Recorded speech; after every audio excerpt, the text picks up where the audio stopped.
Então, irmãos queridos, vamos à palavra de hoje. Estamos naquela série de meditação da carta de Paulo aos Romanos.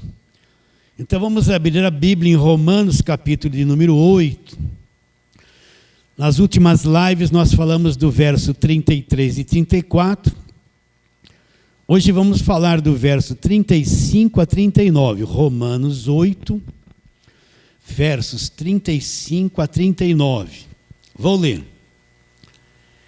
Quem nos separará do amor de Cristo? É uma pergunta que Paulo está fazendo. Agora ele vai citar coisas que nós passamos aqui nessa vida. Ele diz: será a tribulação ou a angústia?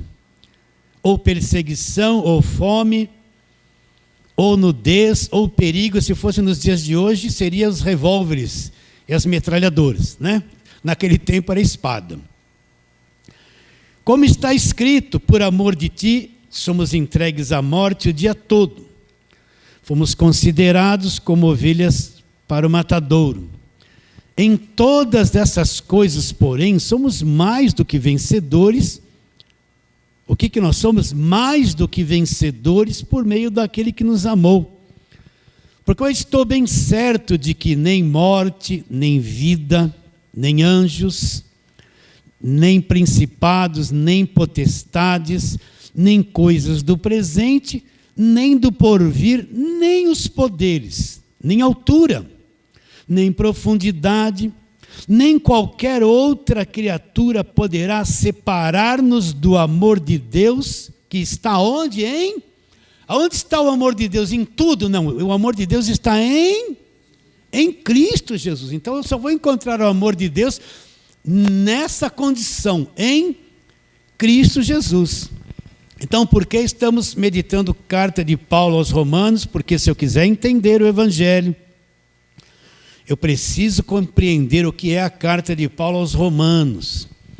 Então, vou repetir: Evangelho não é convidar as pessoas a ir na igreja para resolver problema, vem na igreja para ficar rico, vem na igreja está com um filho problemático, vem na igreja, pega aqui um pouquinho de óleo, põe na testa dele e seu filho nunca mais vai dar problema.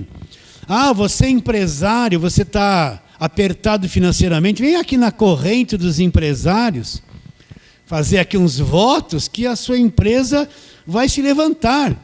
Aí você vê que esse empresário explorou o salário dos funcionários, sonegou imposto, fez um monte de coisa errada.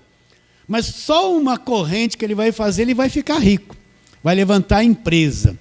Então, evangelho não é isso, meus irmãos. Evangelho é conhecer. O que aconteceu em Gênesis 3? A raça humana caiu em pecado e foi destruída. Vivemos num planeta destruído. O ser humano é um ser caído, estragado, corrompido, destruído. Por isso que ele produz esse mal todo que você está vendo. É saber por que Jesus Cristo veio ao mundo. Por que ele veio ao mundo? Ele não veio dar dinheiro para as pessoas, morrer para dar dinheiro, morrer para alguém se casar, morrer para dar um trabalho. Não, ele veio morrer para salvar aquele que crê da condenação eterna e dar a essa pessoa a eternidade.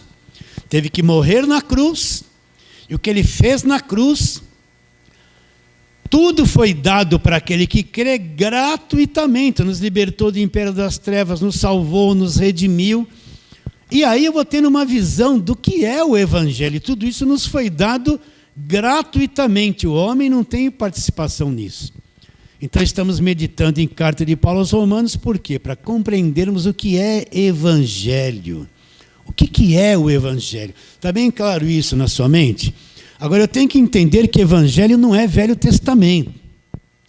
O Velho Testamento é história. Você está cansado? O que é Velho Testamento? Se eu trouxer uma pregação lá para você de Gideão, é Evangelho? Não é Evangelho, aquilo é a história do povo judeu. Bonito, o mar, os soldados egípcios estavam cercando o povo de Israel e na frente tinha um mar. Não tinha como eles passar, eles estavam encurralados. Aí Deus falou para Moisés: o que você tem na mão? Um cajado. Levanta o cajado e divide o mar. E Moisés levantou um cajado e veio um vento e dividiu o mar. Não é uma coisa linda? Eles passaram a pé enxutos, não é? Mas é evangelho isso? Quem é que estava diante do mar? Era eles, não eram nós. Nós não estamos diante de mar. Nós não estamos saindo do Egito e tem um exército nas nossas costas. Eu estou diante do mar. Tudo isso é bonito, mas não é o evangelho da graça de Deus. Velho Testamento, história do povo judeu. Está bem claro isso na sua mente? Então o evangelho começa quando? Quando Jesus morre na cruz, diz, está consumado. O véu do templo se rasgou em alto a baixo. Daí para frente que é instituída no sangue de Jesus a nova aliança. E esse evangelho, mais para frente, vai ser revelado ao apóstolo Paulo, que era um perseguidor da igreja, era judeu, era um fariseu, que queria matar e destruir a igreja. Vamos ler sobre isso? Vamos ler, vai sobre isso um pouquinho. Então vamos lá, Gálatas capítulo de número 1. Gálatas. Vamos lá, você está aí pertinho, Gálatas capítulo de número 1. Vamos ver o que o próprio Paulo fala com as suas palavras, verso 10 em diante. Gálatas 1, verso 10 em diante. Porventura procuro eu agora o favor dos homens ou de Deus? Ou procuro agradar a homens? Preste atenção, o evangelho não agrada a homens, não agrada. Se agradassem a homens, não seria servo de Cristo. Agora Paulo fala, faço-vos, porém, saber, irmãos, que o evangelho por mim anunciado, ela não é segundo o homem. Existe um evangelho segundo o homem? Claro. É esse evangelho mesclado com a velha aliança, esse evangelho mesclado com as campanhas, com os montes, com os objetos orados, com as falsas curas, com a exploração financeira. Esse é o evangelho segundo o homem, que não fala a verdade para as pessoas do que já foi feito por elas na cruz do Calvário. Então Paulo fala no verso 11, faço-vos, porém, saber, irmãos, que o evangelho por mim anunciado não é segundo o homem, não tem coisa da mente humana aí. Porque eu não recebi, olha, isso aqui está escrito, se está escrito é verdade, isso não pode ser enganação. Isso é verdade, porque eu não o recebi, nem o aprendi de homem algum. Então, como Paulo, você poderia perguntar, Paulo, como você recebeu e aprendeu o evangelho? Ele responde, mas mediante revelação de Jesus Cristo. Agora ele diz, vocês ouviram qual foi o meu proceder outrora no judaísmo. Então Paulo era um judeu, guardador da lei, era fariseu, era rigoroso na sua religião.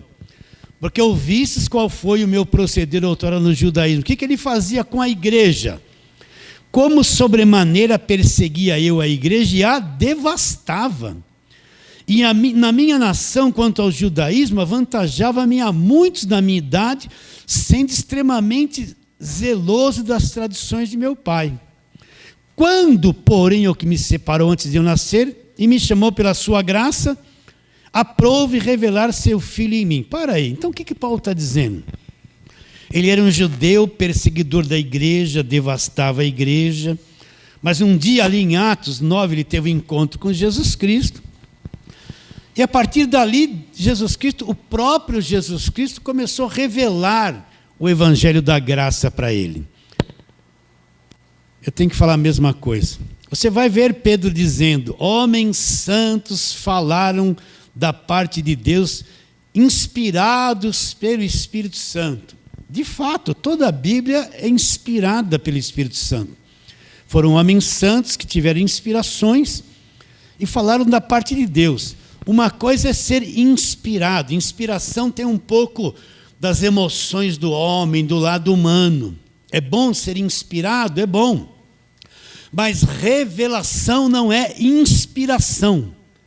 Vocês estão entendendo? Revelação não passa pelas emoções humanas, se ele sente, se acha que é, se tem uma visão embaçada das coisas. O próprio Senhor Jesus Cristo revelou abertamente o evangelho para o apóstolo Paulo. Paulo não foi inspirado. Paulo teve revelação. Em 2 Coríntios 12, Paulo fala que foi aonde?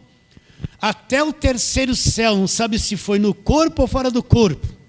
Provavelmente foi só em espírito. E ouviu, ele foi até o terceiro céu, viu coisas lá, ele viu. Ele viu a dimensão que nós pregamos e que se fala a respeito de lugares celestiais. E ele ouviu coisas. Vocês estão entendendo? Então ele teve uma revelação direta do Evangelho da Graça de Deus.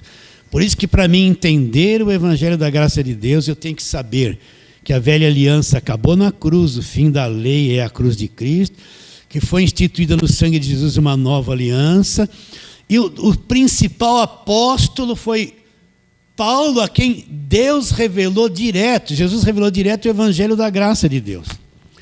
Vou fazer uma pergunta para você pensar. Por que Jesus não foi procurar Pedro para receber o Evangelho, revelar?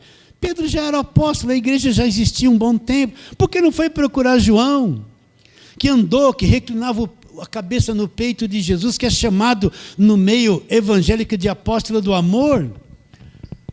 Agora Deus foi procurar um que estava tentando matar e destruir a igreja, e para esse que é apóstolo Paulo revelou o que é o Evangelho da Graça de Deus. Então, para mim ter compreensão do que é Evangelho, tenho que conhecer as cartas de Paulo, que teve revelação direta de Jesus Cristo, e entender que Velho Testamento não é Evangelho, campanha de Jericó não é Evangelho, os 7 mergulhos de Naamã não é Evangelho. Essa gente nem conhecia. O que Naamã e Eliseu ou Elias conheceram do Evangelho da Graça de Deus? Não conheceram nada.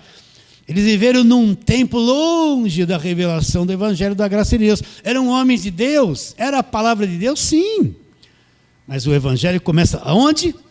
Da cruz para frente. Está bem claro isso? Agora volta lá em Romanos 8, nós lemos no verso 35, quem nos separará do amor de Cristo? Agora ele fala, olha, coisas que nós passamos, isso aí, essas coisas são coisas daqui da terra, não são coisas do céu. Será a tribulação? Uma pessoa atribulada, ela vai ser separada do amor de Cristo? Será a angústia? Ela está angustiada. A angústia tem poder para separar ela do amor de Cristo? Não. Será a perseguição? Ela está sendo perseguida, ela está passando fome, ela está mal vestida, ela está em perigo, tem armas contra ela. Será essas coisas terrenas têm poder para nos separar do amor de Cristo? O que é que tem poder de separar-nos do amor de Cristo? Fica com essa pergunta aí na tua mente. E vamos trabalhar na palavra de Deus, porque eu tenho que entender. Antes disso, vamos um pouquinho para frente. Efésios, capítulo de número 3. Efésios, capítulo de número 3. Vamos ter uma palavra bem simples hoje. Vamos lá para o verso 19. No capítulo 3, Paulo está fazendo uma oração, a segunda oração dele para os Efésios. Então vamos ler a partir do verso 14, Efésios 3,14. Por essa causa me ponho de joelhos. O grande apóstolo Paulo está se pondo de joelhos diante do Pai, de quem toma o nome toda a família, tanto no céu como sobre a terra, para que segundo a riqueza da sua glória vos conceda que sejais fortalecidos com poder, mediante o seu Espírito, aonde no homem interior, e assim habite Cristo no vosso coração pela fé, estando vós arraigados e alicerçados em amor, a fim de poderdes compreender com todos os santos o comprimento, a altura e a profundidade. Agora olha lá. E conhecer o amor de Cristo que excede todo entendimento, para que sejais tomados de toda a plenitude de Deus. O que Paulo fala do amor de Cristo? O amor de Cristo, ele excede a todo entendimento. É uma coisa tão grande que nós ainda com a nossa mente limitada não conseguimos compreender. O amor de Cristo é uma coisa que vai além da nossa imaginação. E nós somos muito pequenos no nosso raciocínio para compreender o amor de Cristo e sermos tomados de toda a plenitude de Deus. Entende? Então, eu preciso saber que Cristo me ama e me ama muito. Fez tudo por mim porque Ele me ama e ninguém poderá destruir o que Ele fez por mim. Se está escrito que Ele me libertou do império das trevas, eu repito isso aqui 200 mil vezes, Então é uma coisa consumada. Eu já fui liberto do império das trevas. Não preciso culto de libertação, não preciso unção com óleo, não preciso imposição de mãos, não preciso água ungida, rosa consagrada, não preciso de lencinho do milagre, de balinha ungida. Não preciso de nada disso, porque eu fui liberto do império das trevas. Fui ou não fui? Então isso é a verdade. Agora, quem pode destruir estas coisas que Cristo fez por mim? Nada, ninguém pode me separar do amor de Cristo. O que Ele fez por mim foi por amor, está feito, está consumado, é indestrutível e é eterno. Então ninguém te separa dele. Nem que você venha cometer um erro, você não vai ser separado do amor de Cristo. Não tem superstição que te separa do amor de Cristo. Não tem. Vocês enxergam isso? O Evangelho é indestrutível. As verdades do Evangelho são eternas e indestrutíveis. Então quem que vai me separar do amor de Cristo? Eu sou salvo. Quem que vai me separar disso? Não é por supersticiosos. Não, tem um demônio, tem um diabo, tem uma macumba. Olha o olho gordo, vem na campanha de libertação. Não, sobe do monte, desce do monte, oração forte. Tudo isso é o falso evangelho que põe medo, aprisiona a mente das pessoas e as pessoas não entendem a verdade do evangelho da graça de Deus. Então nada poderá me separar do amor de Cristo. Então eu peguei hoje aqui um ponto só do evangelho para a gente entender quanto Cristo me ama. E que ninguém pode me separar dele. Ninguém pode me separar dele. Entende? Você entende ou não? Então quem entendeu isso anda seguro, não está mais com medo do monte de coisa. Está confiante no seu coração. Está firme. Olha lá, ele cita lá. Quem nos separará do amor de Cristo? Ele cita as coisas que todos nós passamos aqui na terra. Não precisa abrir não, vou ler para você. Tribulação, você está passando por alguma tribulação? Está passando algum aperto financeiro nesses dias, nesse tumulto que está aqui no Brasil, politicamente falando? Estamos atribulados, não é? Será angústia? Qual de nós aqui que não passou uma angústia essa semana? Eu passei angústia essa semana. Mas isso vai me separar do amor de Cristo? Atribulado, eu passei tribulação essa semana, vai me separar do amor de Cristo? Né? Será que perseguição? Todo aquele que prega o evangelho da graça de Deus é perseguido. Né? Eu sofro perseguição que vocês nem imaginam, até de irmãos, as coisas que eles falam. Mas será a perseguição que vai me separar do amor de Cristo? Nada. Será a fome? Né? Vamos brincar um pouquinho. Antigamente você ia com R$100 no mercado e vinha com algumas sacolinhas, né? Agora você vai com R$100 e vem com uma sacolinha. Não vem? Eu já deixei de comprar certas coisas para comer. Você também? Eu deixei. Né? Será que fome, ou deixar de comer algumas coisas, ou ter menos comida, menos variedade, coisas mais caras, vai te separar do amor de Cristo? Não vai, gente. Né? Será que você tem uma roupa aí que você usa sempre e faz 3 anos que você não compra roupa? Vai te separar do amor de Cristo? É a nudez. Não vai te separar do amor de Cristo. Será o perigo? Será a espada que vai te separar do amor de Cristo? Nada pode te separar do amor de Cristo, te separar da verdadeira salvação que Ele já cumpriu na sua vida. Você está afirmado isso no seu coração? Porque o Evangelho é isso, ó. É como uma mexerica, vou repetir a mesma coisa. A mexerica é um fruto, mas você abre, tem vários gomos ali, está bem divididinho. Você come ela por partes, por gomos. O Evangelho é a mesma coisa, é uma única coisa. Mas quando você começa a enxergar, ele tem vários gomos, várias verdades. Juntos formam o Evangelho. E eu preciso ser convicto em cada parte dele, convicto.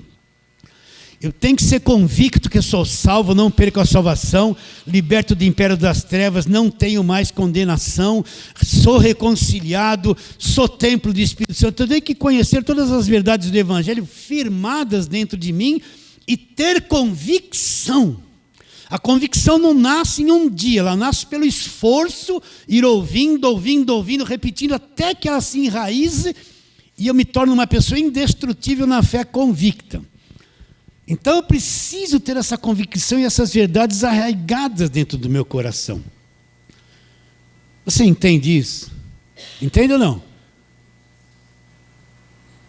Quando você come um alimento, você vai lá, tem lá aquela comida que a gente comia quando era jovem, gostava tanto. Pelo menos eu comia o quê? Arroz, feijão, batatinha, um bife e salada de alface e tomate. Lembra disso? Ai, que gostoso, né?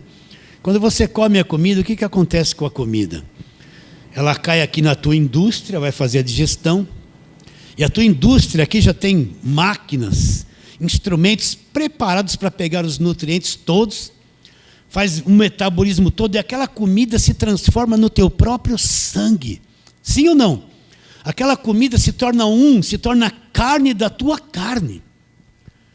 Ela passa a viver em você em forma de nutrientes e vai sustentar todo o teu corpo, porque aquela comida se torna uma com você. Ela te supre, é ou não é?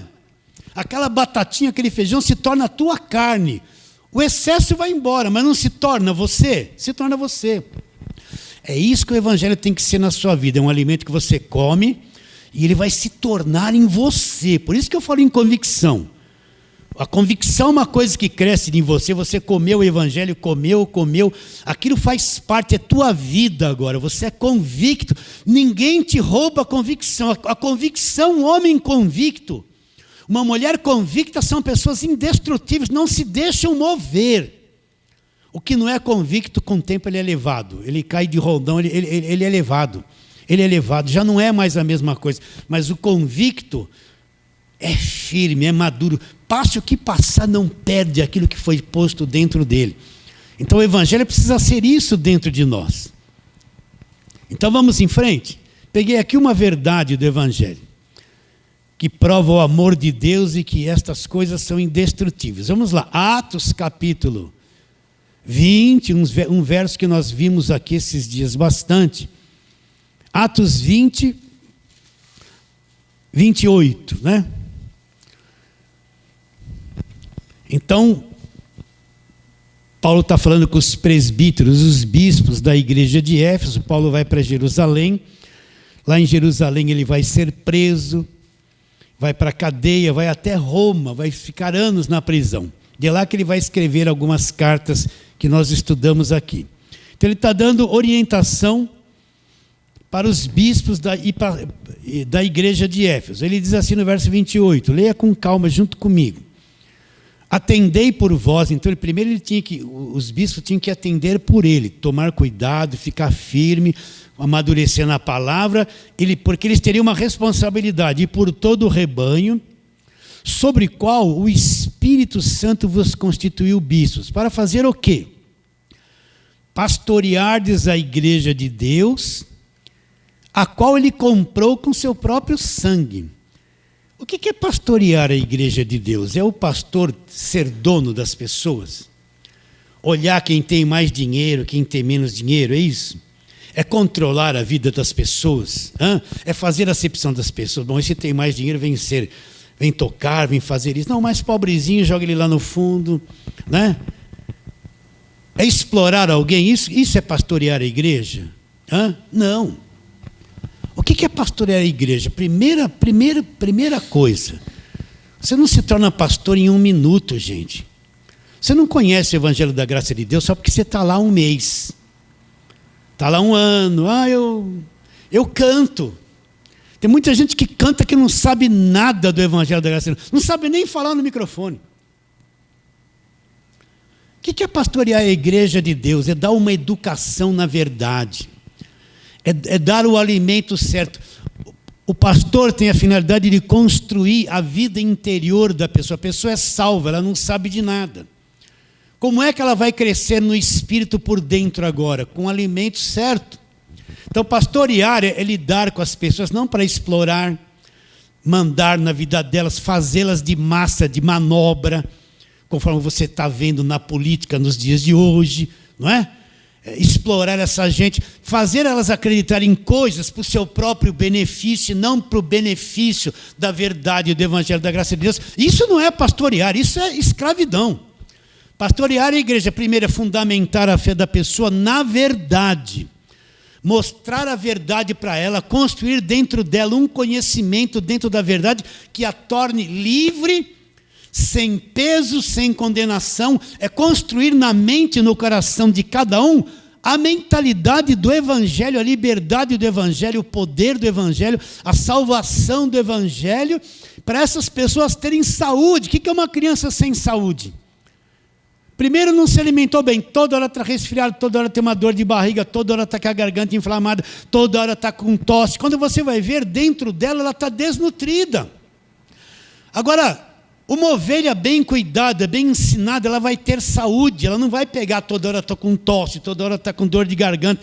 Ela está bem alimentada. Uma ovelha bem alimentada é uma ovelha forte, sabe que acredita. Não vai cair na mão dos falsos pastores. Não vai cair nesse engano dessas falsas pregações que vêm pela televisão.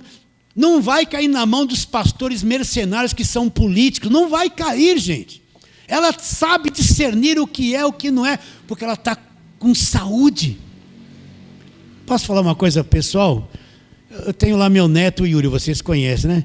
Ele estava lá gordinho, não gosto disso, não gosto daquilo, toda hora um resfriadinho, uma coisinha no ouvido, e crescendo assim, eu estava preocupado com ele, mas esse meu neto está sempre lá com aquele celular gordinho, come um montão de coisa, né?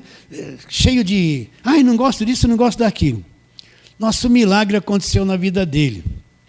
Ele começou a crescer, já está quase da minha altura, emagreceu, começou a correr, andar de bicicleta, bateu uma fome nele, sabe aquela fome de adolescente? Começou a se alimentar bem, comer de tudo, arroz, feijão, legumes, sabe? Acabou com toda aquela coisinha, dor aqui, dor ali, limpou, bem alimentado, amadureceu, está crescendo, acabou com todas aquelas doenças. Por quê? Porque começou a ficar bem alimentado, não quer viver só de McDonald's, está entendendo? Assim é uma ovelha bem alimentada, bem pastoreada. O pastor ele não tem que estar na tua casa, né? Toda hora te fazendo uma visita, você está bem, você está mal. Não. O pastoreio do pastor é dar a palavra, é construir o interior das pessoas com a verdade, torná-las ovelhas seguras, ter saúde, não estar enfermas fisicamente. Vocês estão entendendo o que é isso? É um trabalho. É um trabalho. Então, o que Paulo tem em mente quando ele vai dizer para esses bispos da igreja de Éfeso? Ele vai falar o quê? Pastoreai a igreja de Deus. De quem é a igreja? De Deus. A qual ele comprou a igreja com seu próprio sangue. Então nós fomos comprados pelo sangue da cruz. Olha o amor de Cristo. Nós fomos comprados, ele nos resgatou, nos tirou do império das trevas, nos comprou com seu próprio sangue. Nós somos dele para sempre, ele nos ama, é um amor eterno que vai além da nossa imaginação, mas ele nos ama e nada pode nos separar desse amor. Aí depois o que Paulo fala lá? Paulo fala, é sempre assim, ó. Eu sei que depois da minha partida lá, quando Paulo iria embora, ele trabalhou com aquela igreja 3 anos e pouco. Eu sei que depois da minha partida, entre vós penetrarão lobos vorazes, que não pouparão o rebanho. Quem são esses lobos vorazes? Paulo ia se ausentar, iriam vir gente do meio deles querer ocupar o cargo deles, e para explorar o povo, para não levar o povo à mesma seriedade que Paulo levou. Olha o que Paulo fala. Eu sei que depois da minha partida, entre vós penetrarão lobos vorazes, que não pouparão o rebanho. E entre vocês mesmos se levantarão homens falando coisas pervertidas. Você quer ver coisas pervertidas? Assiste alguns programas de televisão que está aí, que se falam de evangelho, que agora estão falando mais de política do que evangelho. Falarão coisas, falando coisas pervertidas, para arrastar os discípulos atrás deles, não para Cristo, mas ter aquele monte de gente, para eles serem os influenciadores, induzir essas pessoas a votarem em que eles querem. É o que nós estamos vendo no dia de hoje. Continuando. E entre vós mesmos se levantarão homens falando coisas pervertidas, para arrastar os discípulos atrás deles. Portanto, vigiai, lembrando-vos de que por 3 anos, noite e dia, olha, Paulo ficou lá 3 anos, noite e dia, não cessei de admoestar com lágrimas a cada um de vós. Então Paulo ficou lá 3 anos, ensinando de dia, ensinando de noite, ensinando de dia, ensinando de noite. admoestando, orientando, trabalhando, trabalho árduo de ensino. Paulo não foi lá enganar ninguém, ele foi lá fundar a igreja mesmo, né? Depois ele diz: agora, pois, encomendo-vos, Paulo está encomendando eles ao Senhor e à palavra da sua graça, e a lei de Moisés, e a velha aliança. Para quem Paulo os está encomendando? A palavra da sua graça. Essa palavra da graça tem poder para vos edificar e dar herança entre todos os que são santificados.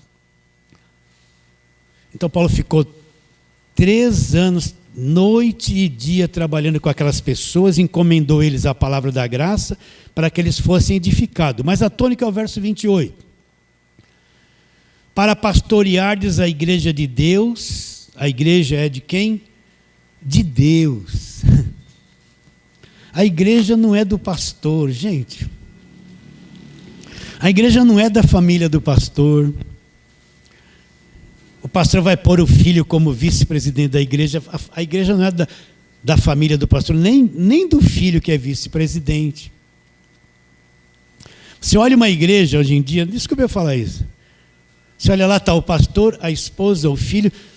A igreja tem um dono, eles estão nos cargos principais, se alimentam da igreja, e não tem chance para ninguém. Às vezes tem gente com mais capacidade sentada lá do que eles, não é verdade?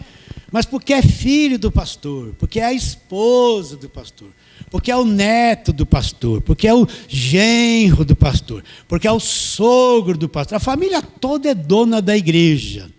Você já foi em igrejas que era assim, ó, o pai foi o fundador, agora está na mão do filho, e o filho já está passando para o neto. É uma coisa... Vocês estão entendendo isso ou não? É a família que manda. E eles levam a igreja como eles querem. Aquilo que é conveniente para a família, não para Deus, não para a verdade. Você entende o que eu estou dizendo? Né? Eles lá, é o clã, tem tudo especial. Precisa de um advogado para a igreja. Chama o filho. Precisa alguma coisa. É a filha. Não é assim? A igreja, ela tem um dono, é Jesus Cristo. Pior coisa que um pastor faz, presta atenção. Às vezes é preferível o pastor ter filhos em outra igreja. Pior coisa que ele faz é pôr a família dele como liderança e encampar tudo, ficar tudo na mão deles. Ele vai ser julgado por isso. Aí eles fazem tudo de acordo com os sentimentos da família, para proteger a família. Se um jovem na igreja faz uma coisa errada, olha, ele fez coisa errada. Se o filho faz coisa errada, encoberta, para manter sigilo, faz parte do clã. Vocês estão entendendo ou não? Por isso que a igreja não é de homem algum. A igreja não é de homem algum. A igreja pertence a quem? A Jesus Cristo. Pastorear é a igreja de Deus, a qual ele comprou com seu próprio sangue. Então Jesus Cristo, quando veio, eu já expliquei isso muitas vezes aqui para vocês, ele é Deus em forma de homem. Ele teve uma mãe natural, mas ele teve uma inseminação celestial de Deus. Então aquilo que nasceu ali não era um homem pecador, com corpo de carne estragado como nós. Então, ele era Deus e homem ao mesmo tempo. Então, como é que Deus é Espírito e fala assim, comprou a igreja com seu próprio sangue? Porque Deus passou a ter sangue na pessoa de Jesus Cristo. Como Jesus Cristo é Deus e se humanizou, assumiu um corpo semelhante ao meu e o seu, Deus passou a ter sangue. Entende isso? Só que não um sangue contaminado, herdado de Adão pelo pecado. Por isso que ele não teve um pai humano. Então o sangue de Jesus Cristo era um sangue de Deus. Jesus Cristo é Deus em forma de homem. O sangue dele é um sangue de Deus perfeito. Você enxerga isso comigo? Sim ou não? Este sangue é o sangue da nova aliança. Como a velha aliança foi instituída e selada, com sangue de bode, de bezerros. Olha como ela era fraca, a velha aliança. Como que a nova aliança é instituída? Com sangue de Deus. Um sangue de Deus. Você enxerga isso? Então este sangue que foi derramado ali na cruz do Calvário, né? Sangue puro, perfeito da nova aliança. Com este sangue nós somos comprados por Deus. Nós somos comprados por Deus. Cristo nos ama e nos comprou, nos resgatou, nos comprou com seu próprio sangue. Quem nos separará do amor de Cristo? O que vai acontecer que vai te tomar das mãos de Deus? Que evangelho ameaçador é esse? Se você fez isso, se não fez, está perdido. Se fez isso, senão o diabo vai tocar na sua vida. Que evangelho ameaçador é esse? Que um monte de crente, todo final do culto, tem um espírito ruim, precisa expulsar dele. O verdadeiro cristão, a igreja comprada, não tem demônio. O demônio já era. Que evangelho de medo é esse que é pregado? Sempre tem um diabo na sua casa. Na minha casa tem bênção de Deus, não tem demônio lá não. Você enxerga isso? Né? Então nós somos comprados. Deus nos ama e nos comprou. Cristo nos ama e nos comprou com o seu próprio sangue. Nós somos dele para sempre. Está claro isso? Olha que segurança. Você tem que ser convicto, tem que saber isso bem compreendido no seu espírito. Se eu fui comprado e sou dele para sempre, não tenho mais medo das coisas. Eu não vou afrouxar na minha fé.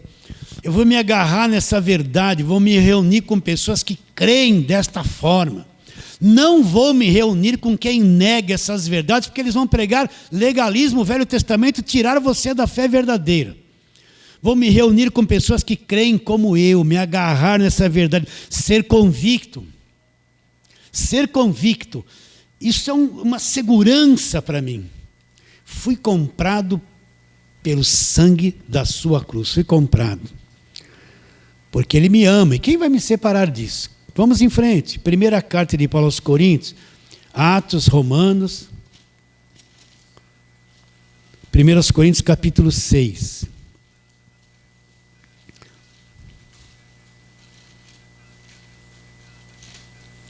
E nós vamos ler versos 19 e 20.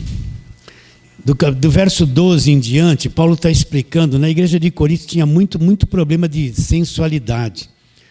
Teve casos na igreja de Corinto que o filho estava tendo relacionamento sexual com a própria mãe. Então existia muita impureza, não é? Na igreja de Corinto. Então Paulo está trabalhando nisso, orientando como eliminar essas coisas, o que é bom, o que não é, está dando instruções, né? Está dizendo que aquele que se uniu à prostituta se torna uma carne com ela. Eu vou pegar o meu corpo que é de Deus, me unir à prostituta. Isso é uma coisa terrível, não vou fazer isso. Mas depois ele diz, verso 18 ali, 1 de Paulo aos Coríntios 6, 18, fugir da impureza, qualquer outro pecado que a pessoa cometer é fora do corpo, mas aquele que pratica imoralidade peca contra o próprio corpo. Aí ele vai fazer a pergunta, não sabeis que o vosso corpo é santuário de Deus e que o Espírito de Deus está onde? Que o Espírito Santo, santuário do Espírito Santo, que está em vós, o qual tendes da parte de Deus, e vocês não são de vocês mesmos. Agora ele fala, porque fostes comprados por preço.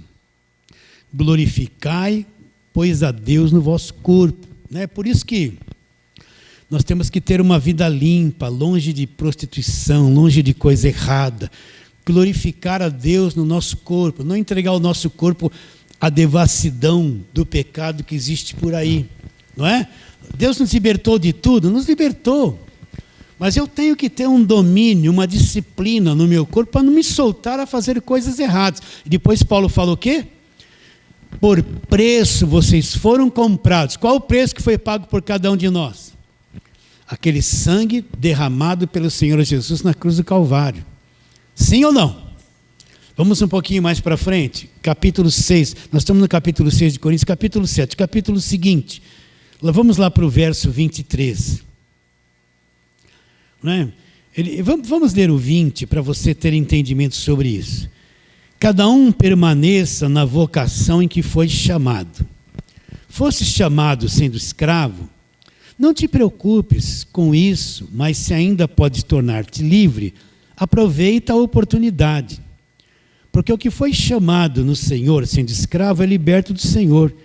Semelhantemente, o que foi chamado sendo livre é escravo no Senhor. Para aí um pouquinho. Quando é que você creu em Jesus Cristo? Você creu.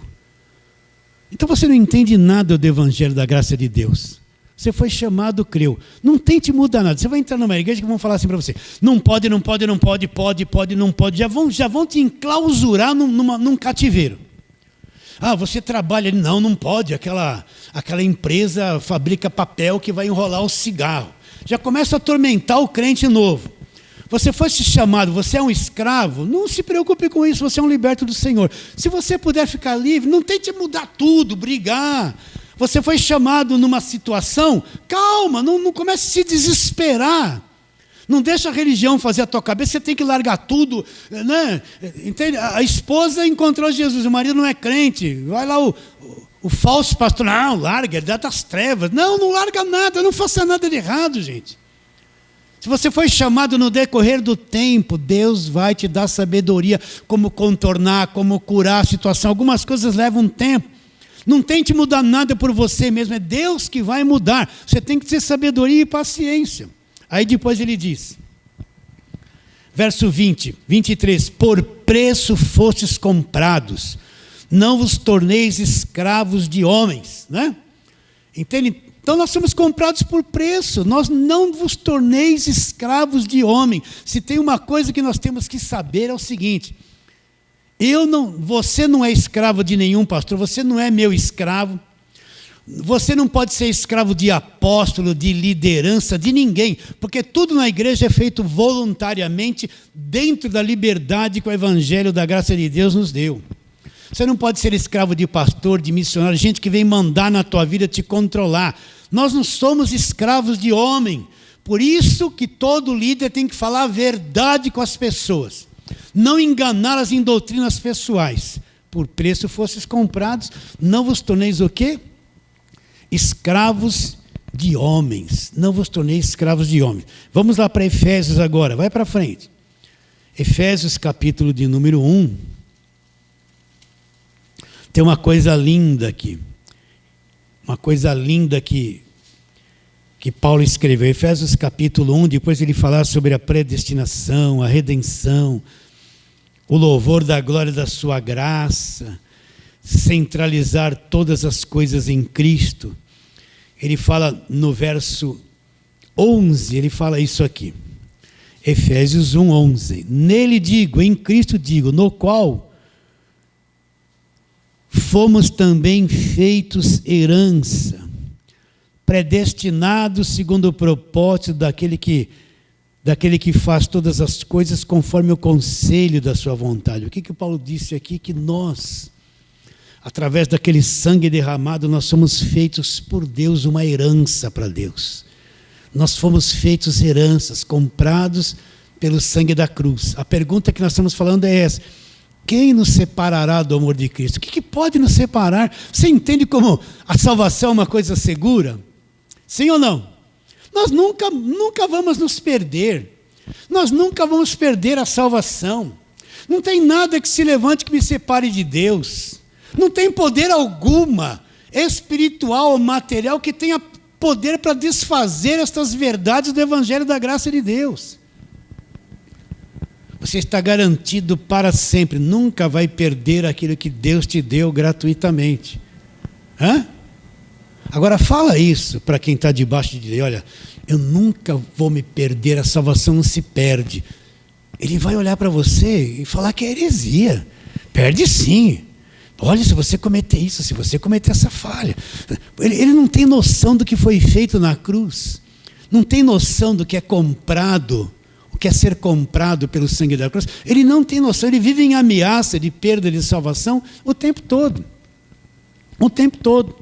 Então, Paulo diz: nele digo, no qual fomos também feitos herança, predestinados segundo o propósito daquele que faz todas as coisas, conforme o conselho da sua vontade. Agora vamos voltar aonde nós começamos, Romanos 8. Romanos 8, vamos voltar lá. Vamos ler de novo com calma o verso 35 até o 39. Quem nos separará do amor de Cristo? Ele já falei essas coisas. Ele diz, será tribulação? Coisas que a gente passa aqui na terra, que nos causa lutas na vida terrena. Será tribulação, angústia? Será perseguição, fome, nudez, o espada? Aí ele cita lá o Salmo 44, verso 22. Por amor de ti, fomos entregues à morte o dia todo, fomos considerados como ovelhas mudas para o matador. Mas depois ele diz, olha, mas em todas essas coisas, em tudo que você possa passar de dificuldade aqui na terra, fome, nudez, perseguição, angústia, tribulação, em todas essas coisas somos mais do que vencedores, não sozinhos, por meio daquele que nos amou. Então, presta atenção. Você passe o que puder você passar, pode chorar, pode ter tristeza, mas em tudo isso nós somos mais do que vencedores. Por quê? Porque todas essas coisas não têm poder de me distanciar de Deus, não têm poder de me separar de Deus, não têm poder para fazer nada contra mim e destruir o amor de Deus pela minha vida. Nós somos mais do que vencedores. Acabou o problema, nós estamos em Cristo, então nós vamos passar por tudo isso mais que vencedores. Não é só vencer, nós somos mais que vencedores, mais do que vencedores. E ele diz, porque estou bem certo, olha lá, de que nem morte, olha, nem a morte, nem a vida, nem anjos, nem principados, olha, nem, vamos traduzir esse principado, nem os demônios, nem o diabo, nem principados, nossa, porque estou bem certo de que nem morte, nem vida lá, nem anjos, nem principados, nem as coisas do presente que você está vivendo agora, nem as coisas do futuro que está por vir, nem os poderes, não existe nenhum poder que possa fazer alguma coisa, nem altura, nem profundidade, nem qualquer outra criatura, seja lá o que for, poderá separar-nos do amor de Deus. Então nada pode nos separar do amor de Deus, está convicto nisso? Nem altura, nem profundidade, nem poderes, nem anjos, nem situações que nós passamos aqui da terra, nem coisas do presente, nem coisas do porvir, nem os principados, nada poderá separar-nos do amor de Deus que está onde? Onde está o amor de Deus? Em Cristo. Você já entendeu o que é estar em Cristo? Dentro do cofre. Vamos supor que Cristo é o cofre. Deus te salvou, te libertou, te transportou e pôs dentro do cofre, em Cristo. Aonde está o amor de Deus? Não está em tudo. Está nesse lugar, em Cristo, onde nós estamos. Então nada poderá separar do amor de Deus, nos separar do amor de Deus, que está onde? Em Cristo. Onde nós estamos? Em Cristo. Então não tem nada que penetre nisso aí. É como se nós estivéssemos dentro de um campo de força, que nem bomba atômica tem poder de penetrar, nem míssil, nada, é uma coisa tão gloriosa, é um campo de força que nos envolve, chamado em Cristo, tão poderoso, e nada penetra, então nada poderá nos separar do amor de Deus que está onde? Em Cristo, em Cristo. Agora não há nenhuma condenação para quem está onde? No mundo? Não, em Cristo. Aqueles que estão em Cristo são o que? Uma nova criação. Quem é a nova criação? Os que estão lá dentro do campo de força, em Cristo. Nós estamos em Cristo. Nada penetra. É indestrutível. Nada poderá separar-nos do amor de Deus que está em Cristo. Por isso, ande com fé. Olha, eu creio em tudo isso que eu estou te dizendo. Essa semana eu passei cada coisa terrível, não convém falar, e nem pastor tem que falar que passa essas coisas, mas eu passei e estou passando. Coisas terríveis. Mas aquele que está em Cristo é um vitorioso diante de toda e qualquer situação. Faltou dinheiro, você é vitorioso. Veio uma dor de barriga, você é vitorioso. Você tem que crer, não é veio a dor de barriga, ai meu Deus, já estou com câncer. Você está entendendo? É uma dor de cabeça que tem um tumor. Tem crente que o programa dele é isso, é só desgraça. É só desgraça, não. Nós vamos passar por tudo prevalecer diante de tudo, porque nós estamos em Cristo e nada poderá nos separar do amor dele. Nós estamos em Cristo, por isso ande com fé. Olha, nós estamos num período aqui no Brasil cheio de coisa negativa, cheia de mentira, cheia de acusação, cheia de sujeira. Não dê crédito a essas coisas. Não entre nesse cenário, não deixa a tua mente entrar na mentira. Não deixa as tuas emoções entrar nas mensagens mentirosas que vêm pela internet. Não, sela tudo isso. Olhe para a palavra de Deus, ande acreditando nisso. Não fica ouvindo muito jornal, a gente tem que estar instruído. Não fica ouvindo muito jornal. Bom, dependendo da emissora que você pôr, você vai saber quem é mentiroso e quem não. Não fica ouvindo essas coisas. Ainda que temos que voltar, fique livre. Nós estamos guardados pelo poder de Deus. Não seja a cabeça feita por essas coisas que estão no mundo agora. Na nossa cabeça está feita pelo Evangelho. Ande com fé, com coragem, com força. Faltou alguma coisa? Seja corajoso. Teve algum problema fisicamente? Seja corajoso. Eu estou em Cristo. Nada pode me separar do amor que está nele e eu estou nele. Não ande, senão esse mundo emocional que está aí leva as pessoas a ficarem caídas, desanimadas, abatidas, negativas, só falam coisas ruins. Na nossa boca tem que ter a palavra da verdade, a palavra do Evangelho. Recebe a palavra de hoje? Fala assim, amém. Então vamos ficar em pé e vamos orar.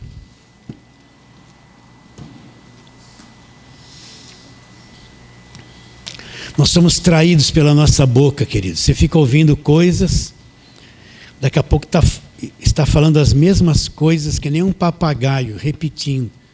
Vocês já sabem como ouvir. Vocês já sabem como. Não deixe qualquer coisa fazer a sua cabeça, não. Vamos orar. Pai querido, nós te adoramos.